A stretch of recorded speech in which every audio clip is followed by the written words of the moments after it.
Hey, what's up, guys? Houston here. Now, you're probably wondering why on earth will Upstart give a person with a 300 credit score with a 75% debt to income ratio loan versus somebody with an 800 credit score?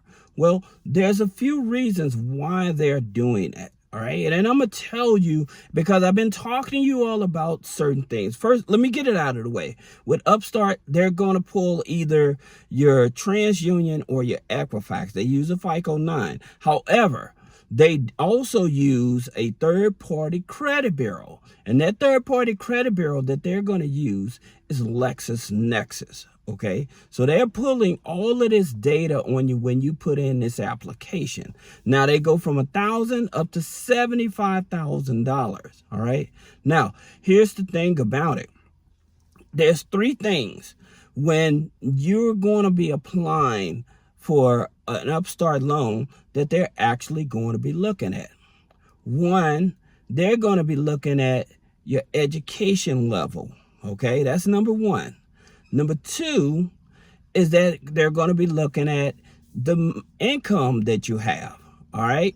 Number three, I shouldn't say three. It should have been like 5 or 6, but I'm breaking them down. So please excuse me. All right. So after the income level, how long you've been on your job. All right. Then they're also going to look at how long that you've been at your place of residency. Okay. Those are going to be some of the main factors that they're calculating in to decide if they want to give you a loan. Because people with collections on the file have still been able to qualify for a loan with Upstart. All right. Now, here's the thing about it. I would tell you, like sometimes, like if again, you may have a thin credit file. All right. So a thin credit file, meaning that you have less than 4 accounts on the file, and the file may be too new and they may deny you. So you may have 2 accounts on the file. However, you got an 800 credit score. Well, the thing about it, that credit file may be too new for them to want to qualify you. So that's the reason they use these other data points in order to qualify you. That's the reason why I tell you guys that you have to be very careful with a lot of these lenders. When they doing these pre-approval, is not because of the credit score. Again, you may have put that application in, right? And you may have just moved to a new apartment. You moved from apartment A to apartment B. However, when they're using these third-party systems, like I said with Upstart, they may use LexisNexis. LexisNexis may have an old address on you. So when you put in that application and they pull LexisNexis and LexisNexis kicks back apartment B apartment A instead of apartment B, this is why you can get denied. All right. So that's the reason why I tell people it has multiple variables into determining what you qualify for, or even if you qualify. Okay. Now, also with Upstart, you have to have an active checking account. Okay. And it cannot be in the negative. That's another thing. You can have an active checking account, but if it's in the negative, because they're going to use maybe they use Decision Logic or something like that, or Plaid, and they want you to connect your bank account to verify that whatever information you put on that application, then that's what they're going to look for. That's what they're going to look for. They're going to look at, okay, how often is this person getting paid? They said that they make $60,000 a year. So that should average about maybe $4,500 a month or something like that, right? And then when they go and they look at this information and you're showing that you're only making $2,500 a month, you see the problem? That's the reason why I tell you guys, you have to be very careful in terms of what you put on an application. Now, because it's a loan versus a credit card where it's a stated income, it's totally different because, again, they're using different metrics.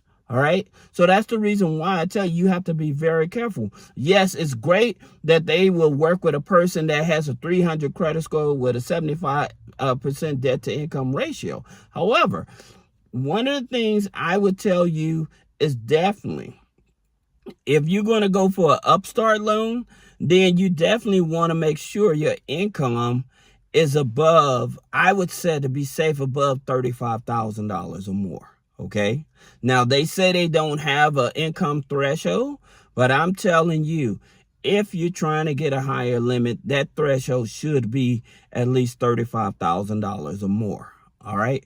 Now, that being said, if you can't get a loan through Upstart, then maybe you should look at other platforms like low credit finance. All right. Now, with low credit finance, their interest rates is 5.99 up to 35.99 versus Upstart loans. Granted, they go up to $50,000 with low credit. Upstart goes up to 75. However, Upstart interest rate starts at 6.6, right? Up to 35.99. Now, the interesting thing about this is in terms of origination fees. That's also a factor in. So with Upstart, with the origination fees, say they approve you for a $10,000 loan. Well, they may take out maybe $900 or something like that of that loan for their origination fees. This is administration costs and all that stuff. So that's another thing you have to take into consideration. My thing is, I always tell you, if you're going to go for these type of loans, it's great that the debt to income ratio is 75%. But my thing is, if you go for this type of loan, I would probably use that money to pay down the revolving credit. Okay. And I'm going to tell you why, and it's going to benefit you. If you get that loan, say they give you a $35,000 loan, you got about $30,000 in credit card debt. Pay the credit card debt down. All right. And the reason is because, one, you can go back because your credit score is going to go back up. Right. And so what'll happen is you can go back to those creditors and you can get a credit limit increase. That's number one.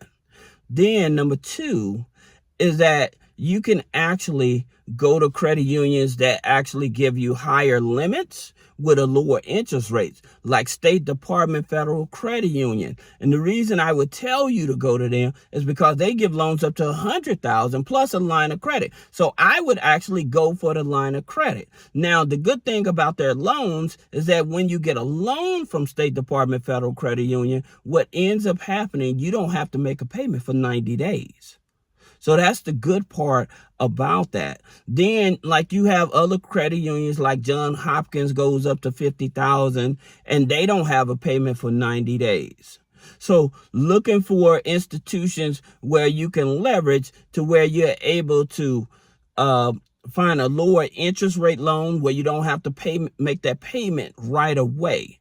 All right. So that's the thing about it. Being able, if you get the Upstart loan, take that money, pay down the credit cards, okay? Then another thing I would tell you to do is once you pay those credit cards down and you get an increased limit, what I would consider is establishing a business